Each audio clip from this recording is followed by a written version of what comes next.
Welcome back to the Stadium Journey podcast. Proud to be part of HIAC Talk Radio and VOC Nation. Stadium Journey is the industry leader in stadium reviews for the sports fan with full stadium reviews of over 2,600 sporting venues in 61 countries. Check out all of our reviews on our website, stadiumjourney.com. Also, check out all of our social media channels, Twitter, Instagram, Facebook, and now YouTube. Thanks to everybody who checked out our maiden voyage 2 weeks ago on YouTube. That was a lot of fun. And you can find all of our great content, all of our podcast archives for all the HIAC Talk Radio shows over at vocnation.com.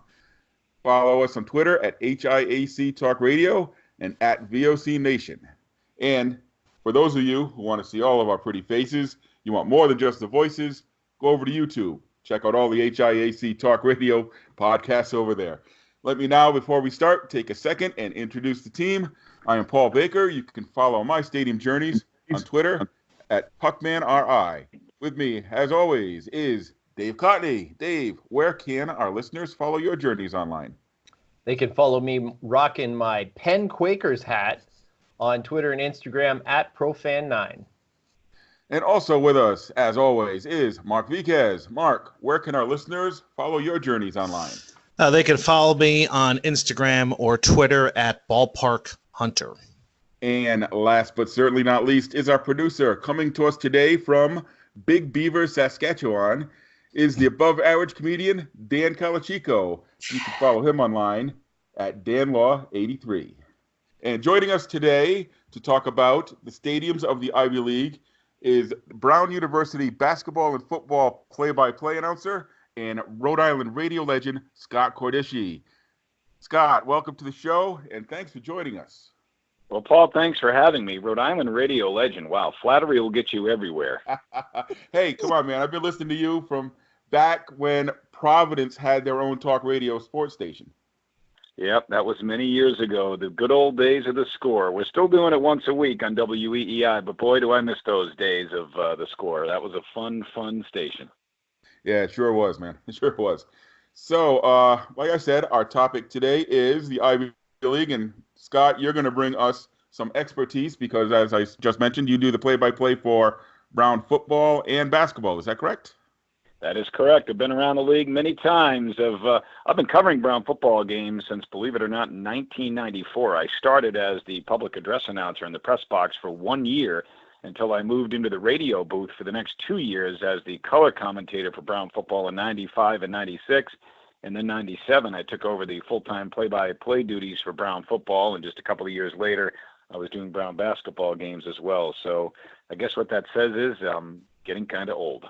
I was just going to say you can't possibly be old enough to have been doing it that long. Yep. So I guess maybe the first question to start off with is, why is this league of 8 Northeastern schools called the Ivy League? Well, believe it or not, so there's been a lot of different theories as to where the term Ivy League came from, but the one that seems to be most universally accepted is that there was a sports writer back in 1933 by the name of Stan Woodward. He was a sports writer for a paper called the New York Herald Tribune, and he used the phrase Ivy colleges to describe these schools, the current Ivy League schools. But it wasn't until the mid-50s that they actually formed the Ivy League. In February of 1954, they formally kind of decided to, let's pull this thing together, let's call ourselves the Ivy League. And they didn't formally begin play athletically until the 1956-57 season. So, but where did the phrase come from? It came from that sports writer in the 30s for the New York Herald Tribune. And believe it or not, one of the interesting things, a lot of people don't know this, in the Ivy League charter, it states to be a member of the Ivy League that you have to play the sport of football. So, with all this talk about concussions and the sport of football, and will we ever see a day where they drop the sport of football at different schools? And you would think maybe the Ivy League schools might be ahead of the curve with stuff like that. Well, right now, they'd have to change the charter because right now it states in the Ivy League charter you must play the sport of football to be a member of the Ivy League. Wow, that's interesting because I've always said if I was to become the president of a college or a university, one of the first things I would do is get rid of football. So that's really interesting that these great academic institutions aren't going to go that way. Now, why would you get rid of football? Are you concerned about the concussion issue, or is it just Well, it would also be a money sport that costs a lot of money? Yeah, I think, well, the concussions are a part of it as we're learning more and more about CTE, but I'm also thinking the money drain, unless you're a big program, and maybe it's different in some of the Ivy League schools with a big tradition and a lot of booster support. But I would think for a lot of schools, and I think of a lot of the places I go to, these smaller New England schools, it really has got to be a drain on the rest of the budget, I would think. Well, there's no question. I think so. You have to understand first and foremost that the Ivy League does not have athletic scholarships, right? So all of the student athletes that play at Brown, Harvard, Yale, Princeton, you name it, whatever Ivy school, they have to get into those Ivy schools on their own academic credentials. Just like every other student, they're held to the same standards. We can't take student athletes of a lower academic standard just because they play football or basketball or pick your sport. So they have to get in just like the rest of the student body. They have to have a certain GPA. They have to have certain SAT or ACT scores. So you don't have the expense of athletic scholarships weighing you down, right? I mean, we know that the Power Five conferences, the SEC, the ACC, the Big Ten, the Big 12, et cetera, right, the Pac-12, they make a ton of money in the sport of football. But outside of that, you're right. At scholarship schools, whether it's at the FCS or the FBS level that don't make a lot of money, it can be a very costly endeavor.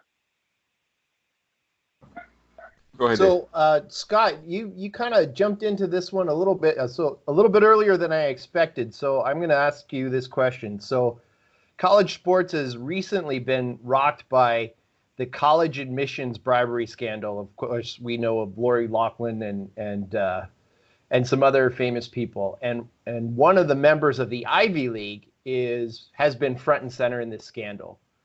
And I think it's fair to say that member being involved in the scandal was a pretty big shock. At least it was for me. So Right. How has this scandal and how that member, how their involvement, how has that affected the Ivy League? Well, certainly selfishly speaking, I was thrilled to find out that Brown was nowhere near being a part of this scandal. The Ivy League school you're referring to obviously is Yale. It's unfortunate. It really is that stuff like this happens. We live in a world where unfortunately in many instances money talks, right? And this should never have happened at any of these institutions, whether it's Yale, Stanford, pick your school that was involved in this admissions scandal. Like I said, fortunately it didn't happen at Brown, but I want to take a bigger look at this because stuff like this does happen, just not necessarily in such an underhanded way as was uncovered in this investigation. And what do I mean by that? Well, whether it's an Ivy League school or another college, it doesn't have to be an Ivy League school.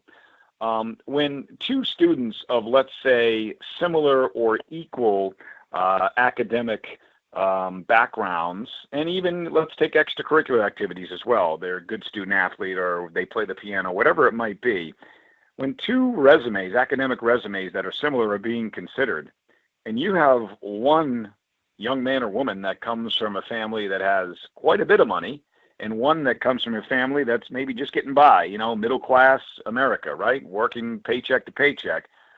A lot of times, some of these schools will maybe tilt the scales in favor of that person, I think, that maybe comes from more money. Why? Because they see potential there in terms of, maybe donating to the school. Well, I'll make a donation of $5 million to help you build that science building, because you've admitted my son to University X or University Y. So, stuff like this does happen, but, usually it's upfront, above board, and it's donations made to the university for good causes, right? Things that everybody can use. It's not money that a coach is taking and stuffing into his pocket. I guess that was the difference because in our house, the conversation was, well, what's the difference between a guy who pays $3 million to build a new science lab and gets his kid in and what these kids are doing? But I think you just nailed it right there, Scott.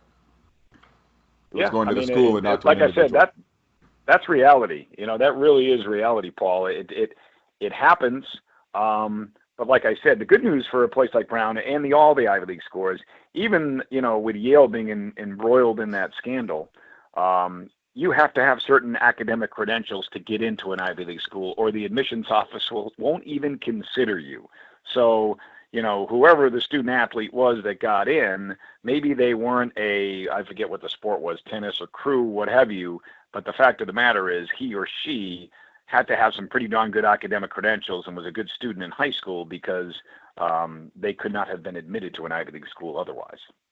Yeah, at Yale, it was soccer, women's soccer, and the coach was there for quite a long time. And if what I'm reading is correct, he was kind of the first domino that fell, because he resigned kind of out of nowhere, and then all of a sudden the floodgates opened, and you started to hear about all of these other things. I guess from my perspective, and maybe it was my naivete thinking that the Ivy League would be involved in something like this, and we're using the Ivy League as a kind of overarching, and obviously each individual institution is different, but as an outsider, that's something that we do, is we hold the Ivy League to a higher standard. Yeah, you have to meet those academic standards. You do not have any athletic scholarships. So I think for me, it was a real shock that Yale was involved, that an Ivy League school was involved. Right. Now, here's what I will say. In terms of student athletes that are recruited to play in the Ivy League, be it male or female student athletes, going back to what I said earlier, if you have two students of similar academic backgrounds that the university is considering, if one of the athletic programs at that Ivy League institution is supporting a particular student in the admissions process because they would like that man or woman to come to their school and play a sport, that carries a little weight. So that might be what tips the scales in that student's favor to get admitted to an Ivy League school over a student with a similar academic background that doesn't necessarily play a sport. Just as we talked about the finances, the person maybe from the well-to-do family might get the edge over the person from the middle-class family. Well, the same holds true, I think, for athletes. If you're an exceptional football player or a squash player, whatever it might be, maybe they consider you or admit you and give you the edge over that other student whose resume they were comparing yours with. Makes me wonder how the hell I got into Johns Hopkins back when I did that. So, and that scandal actually touched Rhode Island, because a Rhode Island tennis legend kind of got caught up in all that with Gordy Ernst's name being in that. Yeah, Gordy Ernst. You wondered why he left Georgetown when he did, and you wonder if maybe he wasn't, I guess, quote unquote, beating the posse out of town, as the old adage goes. But yeah, Gordy Ernst unfortunately got wrapped up in that scandal as well. So let's roll back into the stadiums here and try to get a little more positivity going. We were talking about the stuff. What's that? A little more fun stuff. The fun stuff, yeah. The reason I like to get out of the house on Saturdays and Sundays. So we were talking about the long history of the Ivy League, and I don't know if some of our listeners know this. I know you guys have all heard this story before, so this won't be new news to you. But the Ivy League actually shaped the game of football as we know it today. Because back in the early 20th century, football was a pretty dangerous sport. People were actually getting killed playing football. So the rules committee at the time got together to try to consider some rule changes to make the game safer. And since at the time Harvard was one of the best schools in the nation, football-wise, one of the rule changes, they were going to make it look a little more like rugby. One of the things they were considering was they were going to widen the field. But they could not alter Harvard Stadium, which had already been built. So since they couldn't alter the field, they adapted the forward pass instead. So we can thank Harvard for, watching Tom Brady sling the ball around on Sundays. That was 1906. 1906, they introduced forward pass. And the first ever college football game was played between an Ivy League school and Rutgers. Princeton and Rutgers played the first ever college football game. 1869. Even though that game probably resembled nothing like we consider football these days, but to be able to go back and watch that game and think that that was the start of something major, both collegiate and professionally. I don't think they knew. I think it was just, let's have fun, play some football, and get back to our studies. Now it's kind of the opposite. Well, think about it now. I mean, since we were kids growing up, right? Baseball was America's favorite pastime.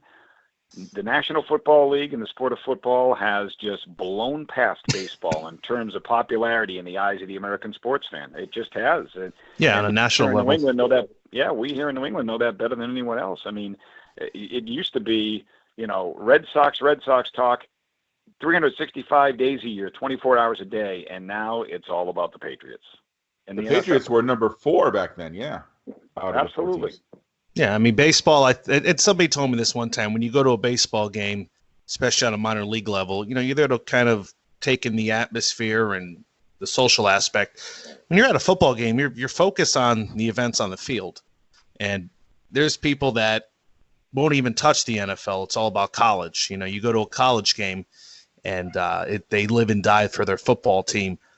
I would like to know when did Ivy League football sort of stop becoming powerhouses? When did that stop becoming a major event, or is it still a major event in some regards? That's a great question. So I can tell you this: the Harvard-Yale game every year is still a major event, right? Okay. Always sells out, huge crowds for that. So that always has been and probably always will be a major event. But I remember I've seen pictures of Brown Stadium just absolutely packed to the gills on a Saturday afternoon for Brown football, as late as the 70s and even early 80s.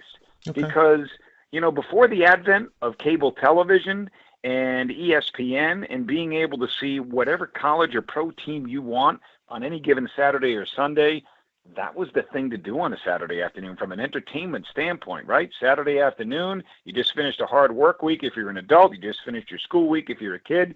You go to see a local college football game. And in the state of Rhode Island, it was the Brown Bears, and they used to pack Brown Stadium, like I said, as late as the 70s and even into the early 80s. But with the advent of cable television, and now people have so many darn choices, right? You can see so many games on any given day or night. That really changed the equation, in my opinion. I think that's what I think has hurt attendance at Ivy League football games in particular. I mean, are we missing a lot of good football that's being played in the Ivy League? I think so. I mean, I think yeah. if you look at the Ivy League football and men's basketball conferences, the talent level that has come into this conference, I'm going to say over the last 10 to 15 years, it's really been significant. It's really been on the rise. And you in the sport of football, you've got kids that were that still today turn down scholarship offers to go play football at Duke, at Northwestern, at Stanford, so they can come and play at an Ivy League school, because they realize, as great as those schools might be academically, that the value of an Ivy League degree and being a part of an Ivy League network at a Brown, at a Harvard, at a Yale, at a Princeton is invaluable. It's going to set you up for success for the rest of your life. So I think that's been a big part of it. We've got 2 players from Brown University that are still going strong in the NFL. Jimmy Devlin's won a few Super Bowls with the New England Patriots, fullback, and Zach Diossi, Brown class of 2007, special teams captain, 2-time Super Bowl champion, and multi-time Pro Bowler for the New York Football Giants. So, there's some talent in the league. There is a lot of talent in both the football and the basketball leagues in the Ivy League. Yeah, you can almost count on one of the basketball team that makes the tournament from the Ivy League winning a game or two in recent years. I know Harvard was on a run for a little while, and Penn is always right up there at the top as well. Yep, it used to be for years Penn and Princeton dominated the men's basketball, and one or the other would represent the league in the NCAA tournament. But I think Cornell was really the school that snapped that when they had that nice little 3-year run with Steve Donahue out there. And they, of course, made it to the Sweet 16, that Cornell team, before they lost to Kentucky. And Harvard, Tommy Amaker has done a great job, as you said. He's won some games in the NCAA tournament. Yale with James Jones has won some games in the NCAA tournament. And it's been reflected in the RPI, where once the Ivy League was probably in the mid-20s, 24th, 25th in the RPI in terms of conference ranking, they're now like 10th or 11th out of the 30 some odd Division I conferences in men's college basketball. So you can see the strength of the league has gone up considerably. So, talking about basketball, the Ivy League was the lone holdout for the longest time. They were the last major conference that did not have a conference basketball tournament at the end. And in recent years, that has changed. Do you think it has been a positive or a negative to bring in the Ivy League conference basketball tournament? I think absolutely positively a positive. I've been an advocate of this for years, and if you ask every single coach in the Ivy League, they've been pushing for it as well. It baffled. I understood their argument. Their argument was over the course of a 14-game regular season that the Ivy League felt was the truest indicator of who your best team is and who your best representative will be in the NCAA tournament. But the argue against that is, well, what happens if maybe for the first half of the league season, a team's without two of its best players due to injury, and they return late in the year? Well, they might not have enough time to catch up and win the regular season title, but if that team plays in a conference tournament, they might win it, and they might be your best representative in the NCAA. So I think it's great. I'd like to see them take that one final step and say, we're not just going to take the top four. We're going to take all 8 teams. I mean, 8's the perfect number. It's all you're doing is playing 3 games. You play the quarterfinals, semifinals, and a championship game. So 3 games max for 2 teams added to your schedule. I hope someday they go to all 8. The only good thing about right now the top 4 is it makes the regular season and the final few weeks of the regular season very interesting because everybody's fighting to get that 3rd or 4th and final spot. And the Ivy League still doesn't allow their football champion to participate in the tournament, the FCS tournament. Is that right? Paul, that's right, and that's another thing that I wish they would reconsider. To be honest with you, I think you look at some of the recent Ivy League football champions, and I'm just going to go back to last year and take Princeton. Perfect 10-0. Princeton last year led the nation in points per game at, I think they were just under 50. They were 47 points per game, number 1 in FCS football, and they were number 4 in FCS football defensively, allowing just 13 points per game. I'm telling you right now, that team would have won some games in the FCS playoffs.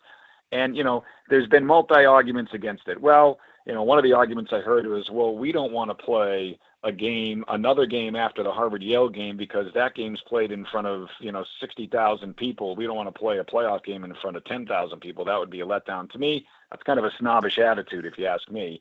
The other argument is, well, it could conflict with exams and too much missed class time. Let me tell you something. Football players probably miss the least amount of class time of any Ivy League sport because, basketball, you play midweek games, you play weekend games. They're on the go and they're traveling all the time. So the whole missed class time thing is an argument that just doesn't wash for me because football, you play only 10 regular season games. They're not missing much class time. Yeah, that's a very good point. And you figure with the success that the Ivy League teams have had in other sports, I mean, look at hockey, for example. I mean, you've had Harvard has won the national championship. Yale has won it. I think Cornell has won it. So, I mean, yep. There's there's precedent there. Well, no question about it. I mean, yeah, men's ice hockey's been very, very successful in the Ivy League. And, there's some of the other, I guess lesser known sports, the non-revenue sports, if you will. Brown's had success in men's and women's crew, particularly women's crew. I think they've won 6 or 7 national titles in that sport. Football is the only Ivy League sport that is not allowed to participate in an NCAA playoff. And like I said, I think it's about time that they maybe reconsider that.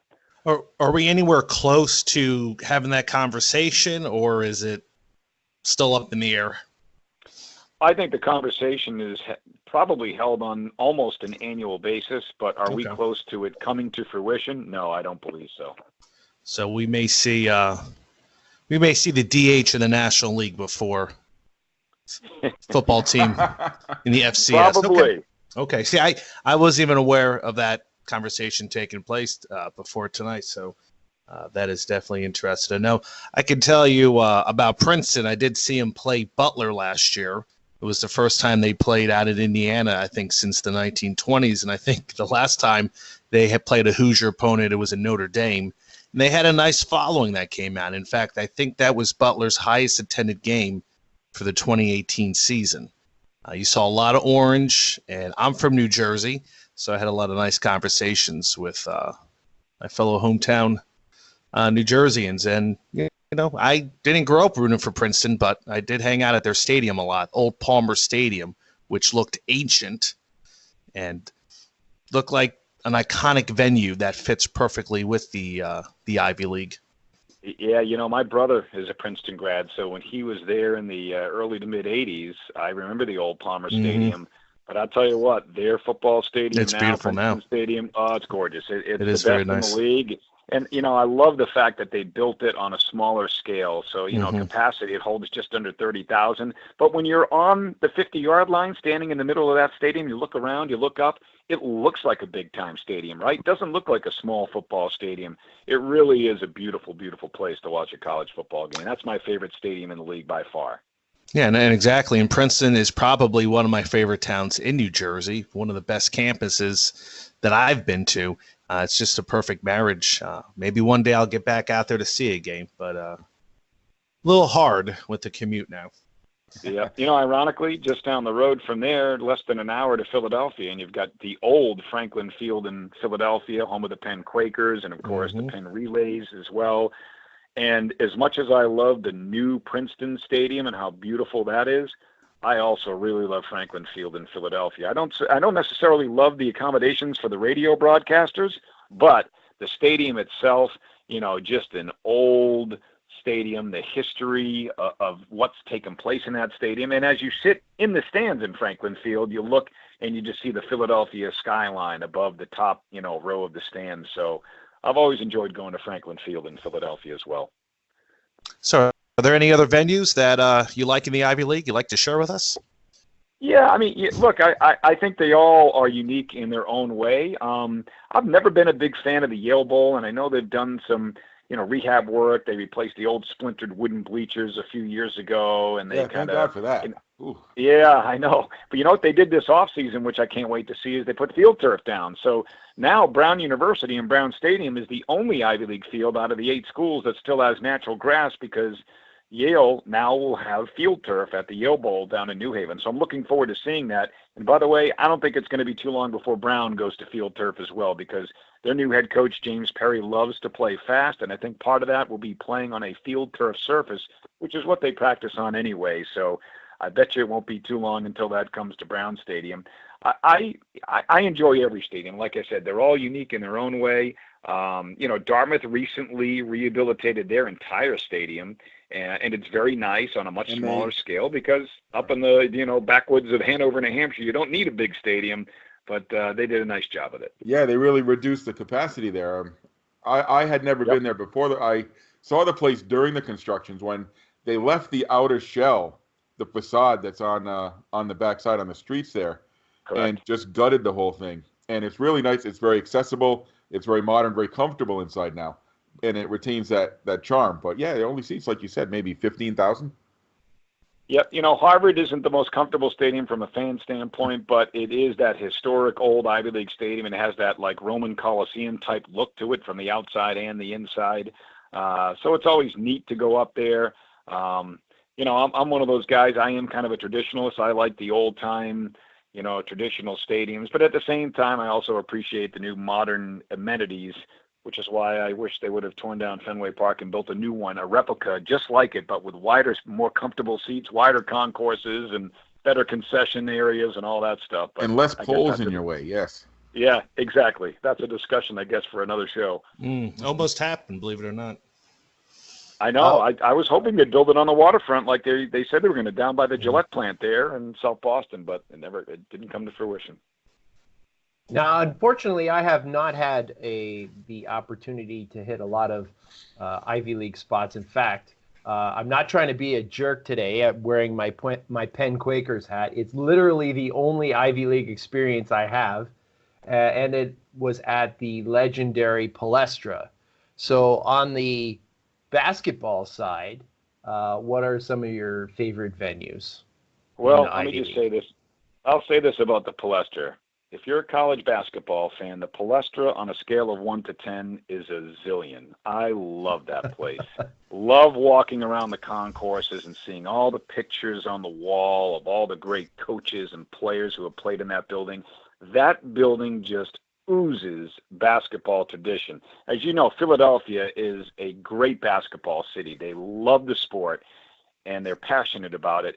And that building with all the history, I love going to the Palestra. So to me, that is by far my favorite Ivy League college basketball venue. And there really isn't a close second to the Palestra in Philadelphia for me. Wow. Yeah, and even Catholic high school draws really well at the Palestra during the regular season as well. So college, professional basketball had a nice run there. And, of course, collegiate. And you're right, walking around that outer concourse, it's a museum. You could actually go there and not see a game and spend probably a good chunk of time looking at the history there. Yep. I will say, if you're asking me my second favorite, I would say probably Yale, Payne Whitney Gymnasium. And the reason I say that, it's an old barn, and the acoustics in that arena, I don't know what the capacity is. It's probably a few thousand people, but you don't have to have many people in there for it to get loud. The sound just reverberates and bounces off the walls in there. So I've always enjoyed broadcasting a game from Yale because, like I said, the acoustics in that building are fantastic. So it always seems like an electric atmosphere. The cathedral is sweat. Yeah. I just want to point out that when we're off air and all right, I'm going to say less because there's a guest and we all know I'm the one that talks that much and I won't add as much about Philly. The guest does it for me. So thank you, Scott. I appreciate that. I will say this. I'm not a fan of cheesesteaks. I'm sorry. Just not. Just take my hat off and throw it across the floor. That's great. Pat's, Geno's, you could take both of them. I really don't care. Give me a good grilled chicken sandwich instead. My friend, I understand if you could take Pat's and Geno's and also burn them down. I agree with you 100% on those two restaurants. And believe it or not, I understand where you're coming from because I can understand somebody looking and tasting that kind of sandwich going, why am I eating this? Now, I do love Reading Terminal. That's one of my favorite spots. Roast pork sandwich. Oh my God. I have to stop talking because all we're going to talk about is the Reading Terminal Market now. I'll be quiet. Oh, here we go. We did do a whole show one time on just food, Scott. Yes, that was nice. Yeah, Paul, I'm not surprised that you did a show on food. Hey, wait a minute. Isn't it sad that sports isn't around anymore? So let's see, what were we talking? Basketball. I got to agree with you on Yale. I've never been to Palestra. It is on my short list. It's got to be one of the best places in the whole nation, actually, to catch a game, not just in the Ivy League. How about Brown doesn't get a whole lot of love for their stadiums, their facilities? Why do you think that is, Scott? Well, I mean, look, it's an old stadium, and if we're being honest here, I think it could use a facelift. I think it's getting a little tired looking from the outside. I will say this, our home locker room is very nice down at the Brown Stadium. Conversely, our visitors locker room is probably one of the least desirable visitors locker room in the Ivy League, but hey, so what? You don't want to make your opponents comfortable when they come to town, do you? You always see them on the street, getting taped up and everything. I've always loved the fact that we've had the natural grass field, but I think in today's day and age of the way the sport of football is played, and particularly, like I said, Coach Perry likes to play fast. I'm all for replacing the natural grass at some point with field turf. And like I said, I believe that'll happen sooner rather than later. But yeah, I think when you compare Brown Stadium to Princeton Stadium, or even, like we talked about earlier, the historic Franklin Field or the historic Harvard Stadium, I think, and even Dartmouth's new stadium, it's granted, albeit on a smaller scale, I think, unfortunately, it pales in comparison. The press box, as you know, Paul, is the worst in the Ivy League, unfortunately, and I say that not as a media snob. I mean, look, I have no problem doing a game there every Saturday, but when you go to what I consider to be like the Taj Mahal of the Ivy League, Princeton's press box, or Columbia's press box, or Cornell's press box, and now Dartmouth, I mean, those are beautiful, beautiful facilities. Yeah, agreed. You'll notice when I do a Brown review, I'm never in the press box. I'm always wandering around. Yeah, you're sitting down right in front of me. Yeah. Yeah, the last time. Well, it was shady. It was a hot day there that day. And by the way, he's always sitting down eating like pizza, hot dogs. What? Just kidding, Paul. So I don't know how much you've gotten to see the different hockey arenas in the Ivy League, Scott, but there's some actually famous architectural places sprinkled in the Ivy League. I have not seen all of the arenas. Well, let's put it this way: I haven't seen games in all of the arenas, but I've seen a fair amount of them. Obviously, I'm very familiar with Meehan Auditorium. I've been inside Harvard's rink. Yeah, I've been inside Harvard's rink, but and by the way, Meehan Auditorium at some point in the near future is going to get a major renovation, I understand as well. So that'll be a good thing, and I think well deserved. Coach Brendan Whitted had a good season, good finish to the season last year. They upset Quinnipiac in the ECAC quarterfinals. But I've been to Cornell. They've got such a great hockey tradition, and I've been to a few. I've seen Dartmouth. Never been to a game there, but I've walked into it just to take a look around. But I can't say that I'm a hockey arena aficionado like I am for football stadiums or basketball arenas. Well, yeah, one of the ones that jumps out is, obviously the Yale Whale, Ingalls Rink. It's world famous for its architecture. I'm not going to try to pronounce the architect's name. He was a famous Finnish architect. He tried to make the arena look like a skate. It was supposed to symbolize motion of skate, and It has that giant backbone with the wooden slats that come down, and it's low on the ends and high in the middle. It's a really interesting place to watch a game. Go ahead, Dave. Why do they call it the Yale Whale when it looks more like a manta ray or something like that? Because it rhymes. Yale Ray doesn't roll off the tongue, I guess. I thought these guys were supposed to be so smart at Yale. Yeah, overrated. The rink in Dartmouth was designed by the same person who designed many of the arenas and venues for the 1960 Rome Summer Olympics. I'm not going to try to say his name either. But yeah, that's another interesting place. You look up and it's got all triangular concrete panels. It's really pretty cool looking.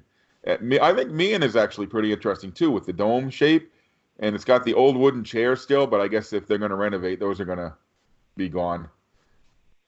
Yeah, I'm probably maybe 15 years ago they renovated the concourse, the lobby of Meehan Auditorium. But yeah, I think they're going to renovate the whole building, new locker rooms, new offices, and probably like a little luxury, suite area. So, and as you said, replacing those old wooden seats, there's a certain charm about them, no question about it. But I'm all for the old style arena with the new modern amenities. Maybe they can make it so it's not 30 degrees when you go into Meehan as well. Well, that's a challenge, right? You're at a hockey game. There's ice. It's going to be cold. And of course, we'd be remiss if we didn't mention Hobie Baker Rink in Princeton. Yeah, absolutely, positively. Mark, have you ever visited that one? I'm sorry. Yes. I actually had the review prior to yours, and I remember just trying to find it because when you look at it on your GPS, it says it's right there, but you're in the parking lot of the train station / Wawa. But once you find it, it's quite something else. It really does stand out. Very small, and you're packed in there on a nice crowd. The game I went wasn't too packed. It was in between sessions. But, once again, just I think everything on Princeton is gorgeous. The hockey arena, the football, even the Jadwin Gymnasium is very eye-appealing. I think it's a multi-purpose arena, so they bring in the bleachers. But just everything on that campus just really pops out. And I would say of all the Ivy League schools, I think across the board, I would say Princeton probably has the best facilities for all sports.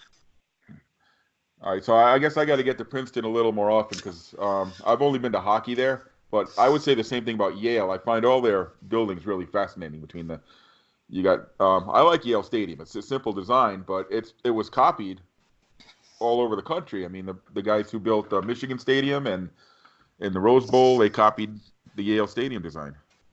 Yeah, I mean the Yale Bowl, it's large, and years ago the New York Giants actually played football games in there. So I mean, there's some history there as well, that's for sure. But in today's day and age, it's much too big for an Ivy League football game. I mean, Yale can get 5,000, 10,000 fans, or, they can get 15, 20,000 fans, and the place looks absolutely empty because it's such a cavernous stadium.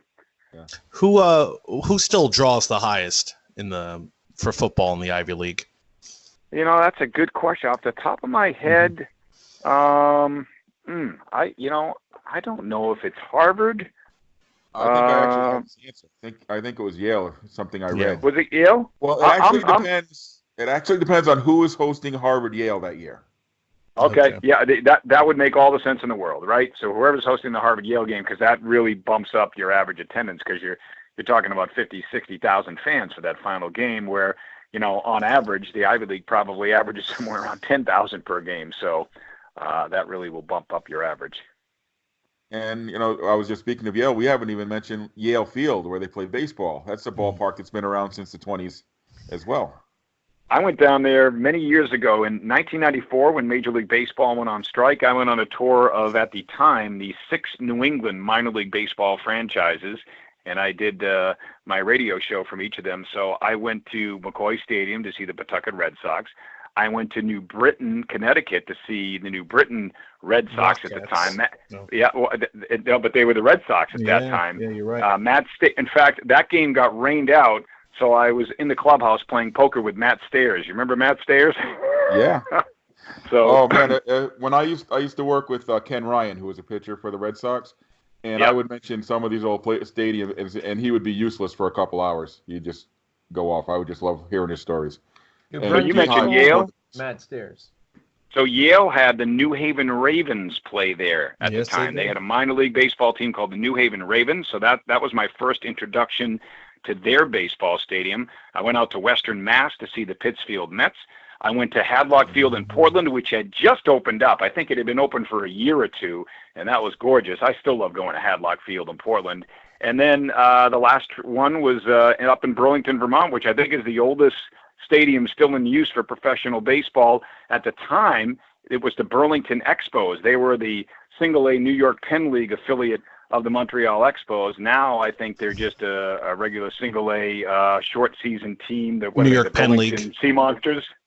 Are they still New York Penn League? Lake Monsters. I was just there last week, Scott. They're the Oakland A's single-A affiliate in the New York Penn League. Gotcha. Yeah, that is one of the old stadiums, and if you actually go to that ballpark, they have some of the old seats still intact just because of the historic significance. Sure. So New England just full of some great venues. Do they still have Champ the Sea Monster as their mascot? Yes, I hope so. Yes, they do. He's a fun-loving mascot, better than that one in Vermont that threw a water balloon at me. Just saw your review, Paul. I was like, ugh, I remember him. Oh, Recreation Field? Yeah, Recreation Field. Another great old wooden grandstand. Yeah. I mean, there's something about those old wooden ballparks, like you're saying, Scott. Yeah, Pittsfield was like that. When I went to see the Pittsfield Mets, and at the time the Mets had some really good prospects down there too. I can't remember off the top of my head who they were, but what I remember about that old stadium was they had the old wooden owls up in the rafters, which supposedly kind of scares the bats away. I guess that's what I was told while they were there. So, but I remember that being a real old-time stadium. You feel like you're walking back in time when you walk into a stadium like that. Literally, I felt like I was watching baseball in the 20s. Yeah, I remember when I was there in 2002, and by that time they had an independent team. They did not have any netting. It was only behind home plate. And I remember sitting there thinking, if a ball comes to me or a baseball bat, I don't even have a chance. So can you imagine watching baseball there in the 1920s? Wow, yeah. So I don't know, Scott, do you want to weigh in real quick since you're a Rhode Islander on the Paw Sox situation? Yeah, I mean, obviously I'm tremendously disappointed, Paul. I mean, and as you may or may not have heard, I mean, on my radio show, I was an advocate of them trying to get a deal done to build a new stadium in Providence. I think it would have been such a great addition to the downtown area. The proposed area was toward the waterfront by the new Iway Bridge on 195, and I just think that would have been an absolute beautiful addition to the Providence skyline. I think it would have really boosted that area of the city, which really nothing's going on in that area of the city right now. And you know what? Selfishly speaking, it would have been great for us at Brown University, because it's my understanding that Brown owned some of the property that they wanted to take over to build a new stadium. And as part of the deal to give that to the Paw Sox, or sell it to the Paw Sox, that was going to be our home stadium for football games. We were going to play our home games at the new McCoy Stadium in downtown Providence. But you know how politics work here in the state of Rhode Island. It is frustrating as all hell. And they didn't get it done. And then it looked like they were going to rebuild in Pawtucket right off of I-95 where the old Apex building is. And, of course, they weren't able to come to an agreement on that. So now they're going to be called the Woo Sox. They'll play their home games in Worcester, Massachusetts in another year and a half. Yep. Yeah, it's a shame. But you know what? From a practical standpoint, if I was the owner of the Paw Sox after everything that the state put them through and the deal that Worcester threw at them, I would have said, yes, please, sign me up as well. So. Yeah, no, I don't blame the Paw Sox for doing what they did at all, quite frankly. I mean, they tried their best to keep them here in Rhode Island, but this state just was stubborn about working with them. And you know what? Shame on our politicians, because they kept on throwing out 38 studios. We can't have another 38 studios deal. Well, there's such a difference between that. You know, the Pawtucket Red Sox have been a long-established business in this state, paying taxes. They're a successful business. They're not going anywhere. They're not going out of business. Whereas 38 Studios, this state threw $80 million at Kurt Schilling for an idea that he had, not an established business. And, of course, he left the state holding the bag. So they're afraid to get into a deal that they think they might get stuck with. But there's no way the Paw Sox would have left them holding the bag, because they're a successful business. They've been around for years. Yep. And weren't they at one point like the second largest employer in Pawtucket? That may or may not be correct, because, you know, there was hospitals there and stuff. But well, yeah, I would doubt that too. You got Hasbro, you've got, you know. Well, Hasbro, I think, was the largest. But, yeah, I mean, I think of all the kids. I mean, I worked for the Paw Sox for 12 years.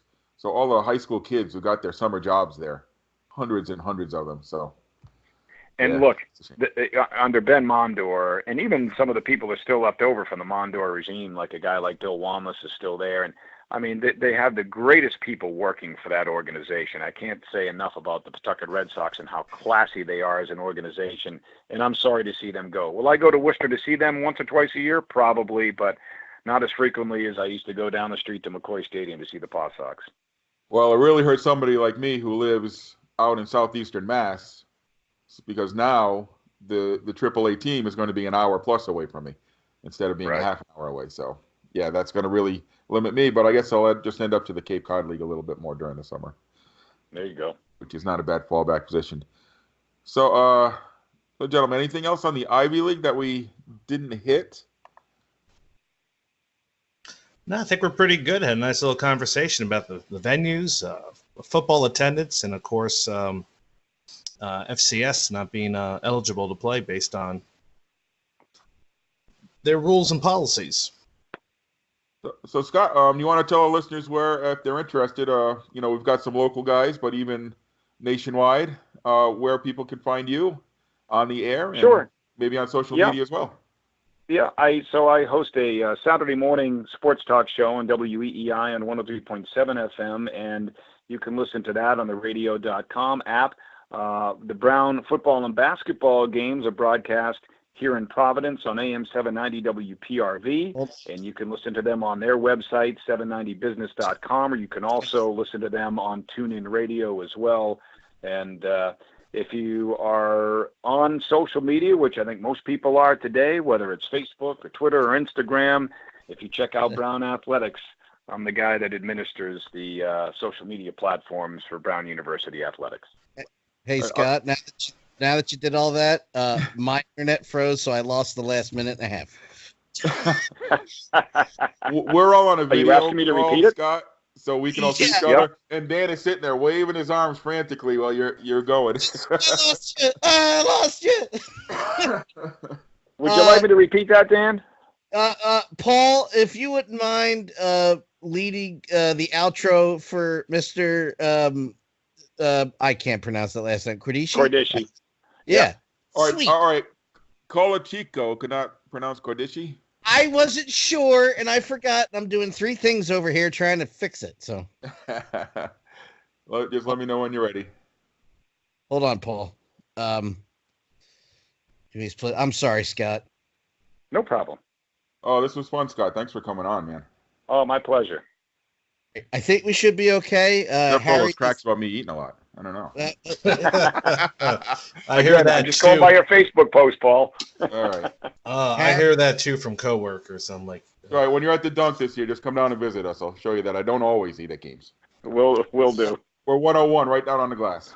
reference for Harry, who's editing the video. Edit out Paul asking if there was anything else about the Ivy League, and go right back. Edit. I'll back. do a smoother outro this time. Yeah, right. Just edit it right into the outro that he's going to do now, Paul. Whenever you're ready, go for it. All right, Scott, I want to thank you for coming on. And how about you give us, for those of us who are listening both locally in Rhode Island and southeastern Massachusetts and nationwide, where can we find you online, or where can we follow you on social media? Well, Paul, I appreciate you asking. So for those of you that might want to catch me on the radio, I host a weekly sports talk show on Saturday mornings on 103.7 FM WEEI, and you can find that on the radio.com app. Brown University football and basketball games are broadcast locally here in Providence on AM 790 WPRV, and you can find those games either online at 790business.com or on the radio.com app as well. And if you're a fan of social media or on social media, which I think most people are today, if you check out Brown Athletics on Facebook, Twitter, Instagram, I'm the guy that administers those social media platforms for Brown Athletics.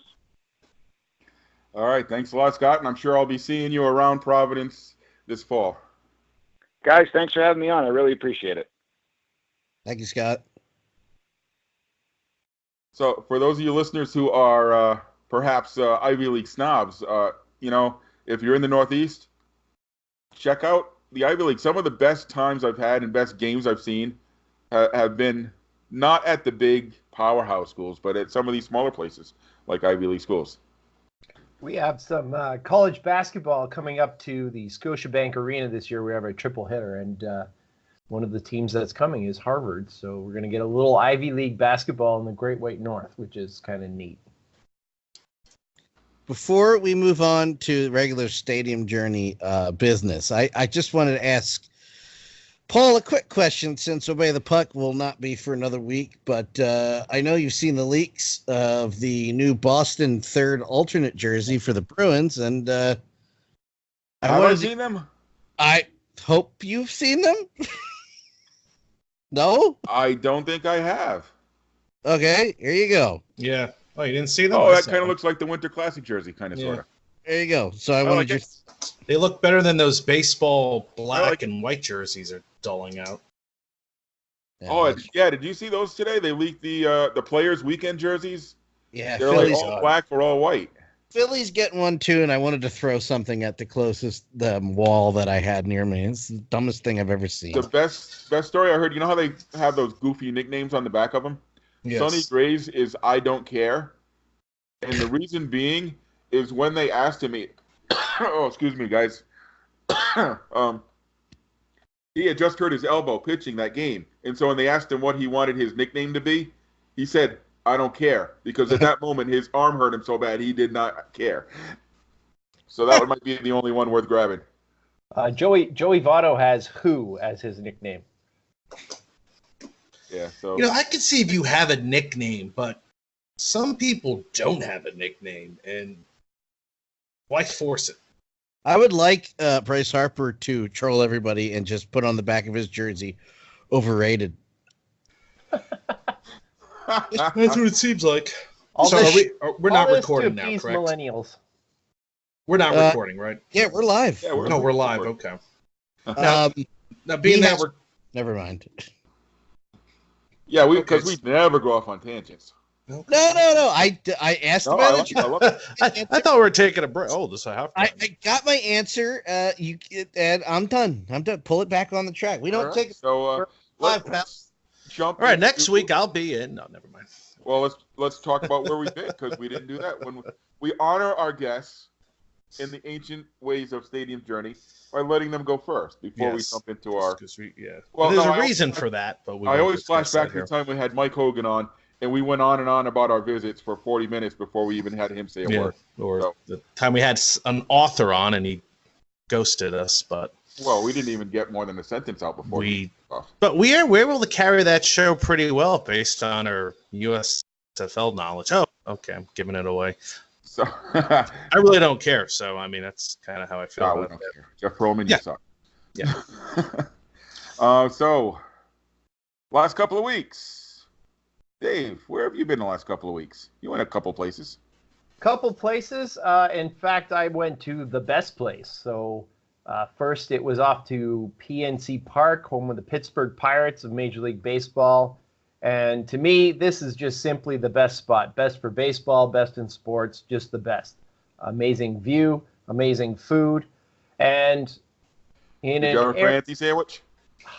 I would have had I not already had two in the last 2 days. Yeah, you can only eat so much. In fact, I had one before coming to Pittsburgh. We stayed in Grove City, so we ate at the Primanti Brothers in Grove City and then came to the ballpark. So I literally didn't really eat much of anything at the ballpark. But we talked about value, and this place has got to have the best value. So I sat in row U, right behind the plate, section 115, and that cost me $38. Is there a ticket in Wrigley Field or Fenway that's $38 at all? Yes, you can go to the bleachers for $24. Thank you very much. Okay. I know in Toronto, like if the Yankees are in town, you're looking at $40 for the upper deck. For the upper deck, like it's outside of bad value, the Pirates is great value. From there, it was off to UPMC Park in Erie, Pennsylvania, home of the Erie Seawolves of the Eastern League. We were lucky enough to catch a doubleheader there, and they are a AA affiliate of the Tigers. Yes, I don't normally do AA ball either, but like I said, with my my daughter's camp and my son's softball, I got to fit in what I can. So this spot was really, really strange. So the left field wall is Erie. It's a hockey arena. Yeah, it's Erie Insurance Arena, which is the home of the Otters. Literally, and the G League team that's in town, Bayhawks. Right. I'll take your word for that. Are they still around? I thought they folded. I think they folded and resurrected. Oh, good for them.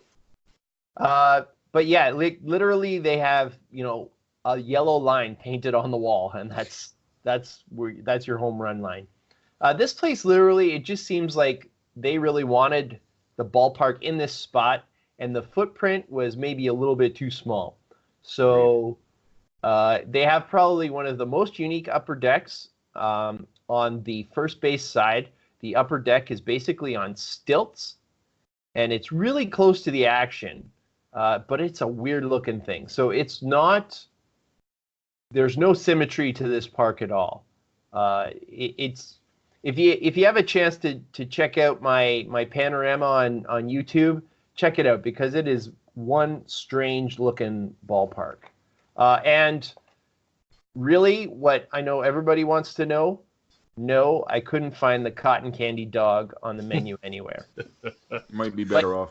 But those minor league doubleheaders, which are just 7 innings, are just fantastic. So essentially 2 games of baseball for like $12 or something. You can't really go wrong. Beautiful day, and it was a pretty good little short vacation. So after that, my son went to the Rogers Center for the Toronto Blue Jays Baseball Academy Super Camp, which was very cool.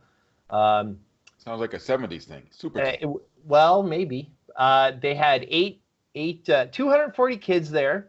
8 Blue Jays alumni, and it was all in the Rogers Center, 3 days. I gotta say, possibly the funniest guy in sports might just be Lloyd Mosby. Like, that guy is hilarious. It was a great 3 days for him. He had a great time. My wife went down on the first day. I went down on the other 2 days. Hung out. We got to walk around and sort of see most of his sessions, and it just moves. It's like 20 minutes a crack, and boom, boom, boom, boom, boom, and they go, and he's asleep in the car on the way home, no problem. But the last day, instead of heading right back to KW, we went to BMO Field to catch the Toronto Argonauts, and there is a team that is having a rough year. They've been at BMO for about 3 years now, and BMO was supposed to be what saved the Argonauts, and it hasn't quite worked like that. They've really taken a dip in attendance since leaving the Rogers Centre. Probably location. BMO is a little bit more challenging to get to. But since then, the ownership has changed. They're now part of the MLSE umbrella, and those guys are working really hard to get the attendance up. And our buddy Mike Hogan is now full-time with the Argonauts. So nice, good fan. Yeah. But we had it's probably going to end up being my game of the year, because the Argonauts really played a solid game, played the Winnipeg Blue Bombers, who were in first place in the West, and the Argos scored a touchdown with 10 seconds left to go, and it was a ruse that they had previously that put them over the top. So absolute fantastic time. My son and I had an absolute blast. And that was it. All right, fantastic. Well, that's Mark where he's been, but he put his microphone on mute. So no, I'm right. There he goes. I had an airplane up above me, so I didn't want to get that. So yeah, I'll just make this really quick since we're about to hit over an hour. I went to various stadiums. I didn't talk about all of them last podcast, but I checked out a nice little hidden treasure in Springfield, Ohio, Carlton-Davidson Stadium. And it's home to the Champion City Kings of the Prospect League, which is a collegiate woodbat organization. Heading into the ballpark, I didn't know what to expect. I thought it was going to be your typical college venue that just had seats and maybe some porta potties. It wasn't anything like that. It was an actual ballpark that was designed on a former ballpark site in 2002, a little bit at the edge of town. Nice little grass parking, and the place was packed that day. The third baseline was full of fans, first baseline a little bit less. But, you had all your elements there. You had kids, you had a mascot, you had food cooking on the grill, you had cheap beer, and you had some pretty good baseball out there on the field. So I had a lot of fun there. I don't know how many times I'll get back to Springfield, Ohio, but since unfortunately, I was in the Oregon district earlier that day. That's where we had the mass shooting. I decided to take the trip over there to Springfield. So pleasant surprise. I always like when a small little ballpark kind of surprises you. And then staying in Ohio, I went to Foundation Field, which is about 500-seat stadium, just has like a main grandstand behind home plate. And I was kind of curious what the Hamilton Joes of the Great Lakes Collegiate League would do to their ballpark, and they make it a fun little time. I mean, if you're just there to watch baseball, and it is good baseball, that's what you're there for. No frills. They do a little bit of promotions throughout the game. But once again, it has a nice community feel. You can see rows of houses behind the outfield and the church steeple. So it sort of has like a timely feel. Don't know if that's a destination I'll get back to anytime soon, but I'm glad I went, and you can check out both reviews on the website.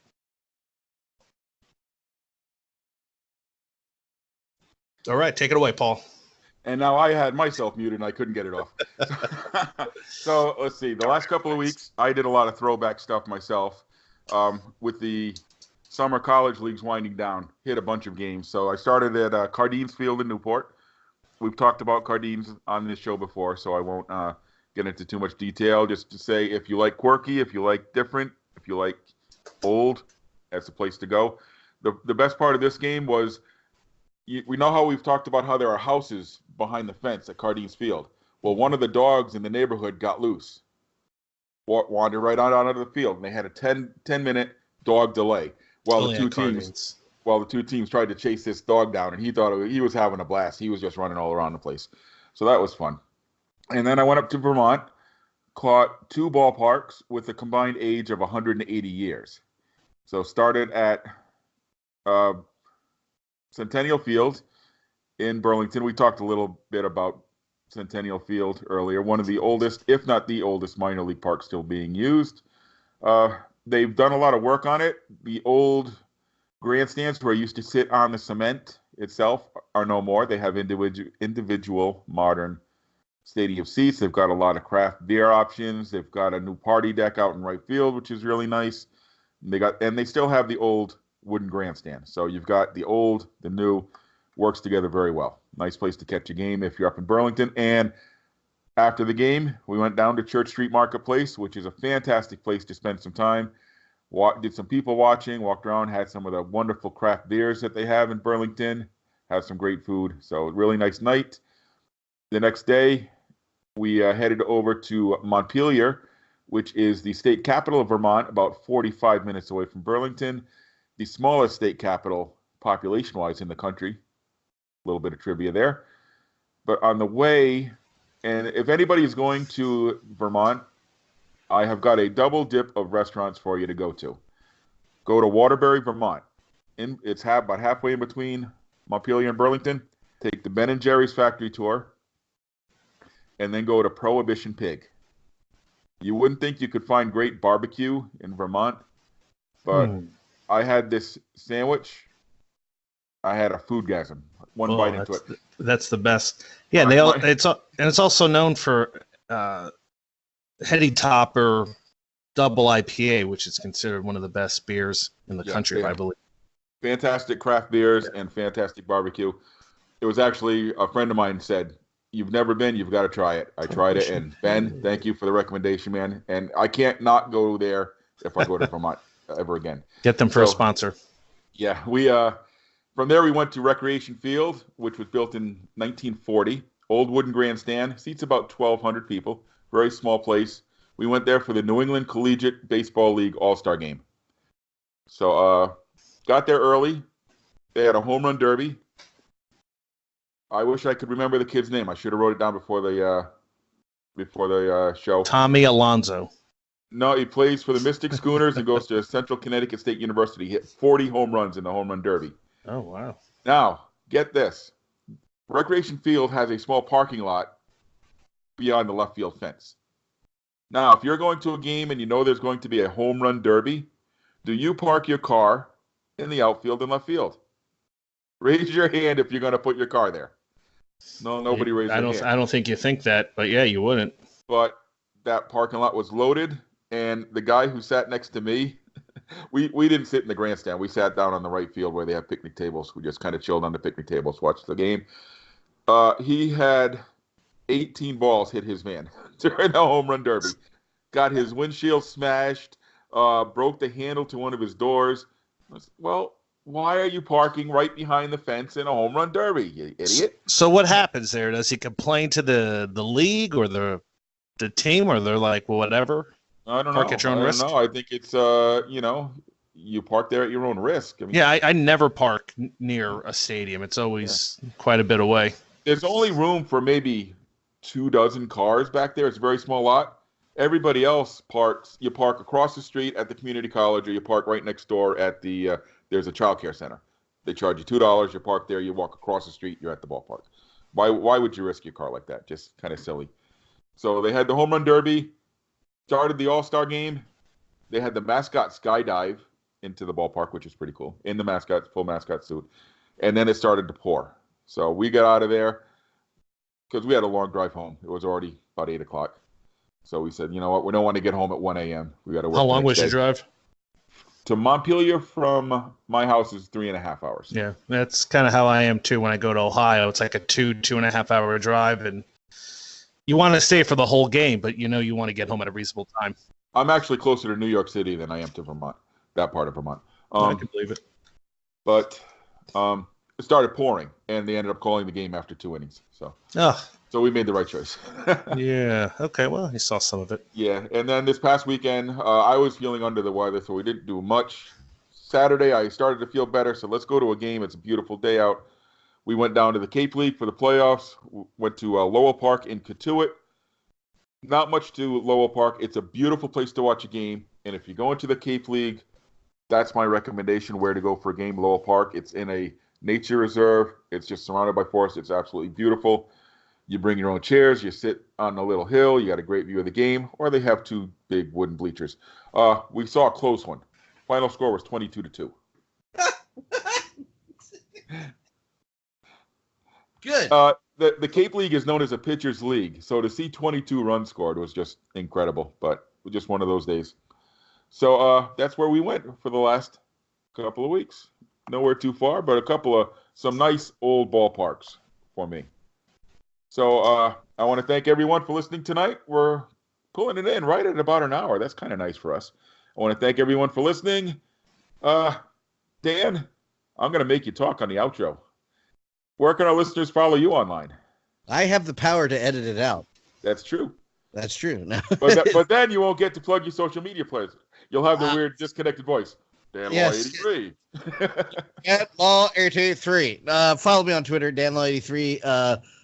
Watch the video podcast versions at youtube.com/Dan Law 83. Just follow me at Dan Law 83 and the HIC Talk Radio Network at HIC Talk Radio. I don't know why I said that. You say that. I'll be quiet. Well, you can say it too. No, that's fine. Never hurts to plug it too much. Mark, how about yourself? Any stadium journeys planned? And where can our listeners? Yeah, I'm headed down to Nashville in a couple weeks. This week or the next, I better look it up because I'm kind of forgetting that I'm actually going down there. You can follow my exploits on Instagram or Twitter at Ballpark Hunter. Dave, do you have any stadium journeys planned, and where can our listeners follow you online? Yeah, this week it's Toronto Blue Jays, and on Sunday I had to reschedule my trip to Comerica Park, so it's Detroit Tigers, and then we're going on a bit of a week's vacation to Chi-Town, so Chicago White Sox. Got to get my picture with the Bronze Fonz before we go to see the Milwaukee Brewers, and then Lansing Lugnuts on the way home, and you can follow all of those on Twitter and Instagram at ProFan9. As for myself, staying local the next couple of weeks, hitting a lot of minor league baseball. We're going to the Lowell Spinners at LaLasha Park. Going to catch the Hartford Yard Goats at Dunkin' Donuts Park. The New Britain Bees, before they leave town, that's their latest rumors in the Atlantic League, at New Britain Stadium. And the Pawtucket Red Sox, one time in there for good measure at McCoy Stadium. That will do for me is that will, for the first time in my life, believe it or not, I will have hit every professional minor league and major, you can count the Red Sox, every professional baseball team in the 6-state New England region, all 10 of them. How's the Red Sox doing? They're doing just terribly, thank you. You think they could have won a couple games against the Yankees? Oh, nice. God forbid. It can happen. Well, I'm sure that everybody in the rest of the country is thrilled to see the Boston team lose, so we'll give that to you. It's like you and my buddy Aaron, who does another podcast, who lives in California and is a Red Sox fans, mind you. And everybody else is like, yes! Can't win them all. Yeah, I'm just worried. Hey, the Mets are playing meaningful baseball right now. Yeah. I'm happy. Yeah, the Mets will still Mets. I'm happy. Hey, they're 2 behind the Phillies or 3 behind the Phillies. We're coming on you. We're coming to get you. They're still hanging in. You can follow my stadium journeys on Twitter and Instagram, and watch me eat a lot of stuff on those feeds. He's not gonna. He's gonna live that down. Wow. Damn it. At Puckman RI.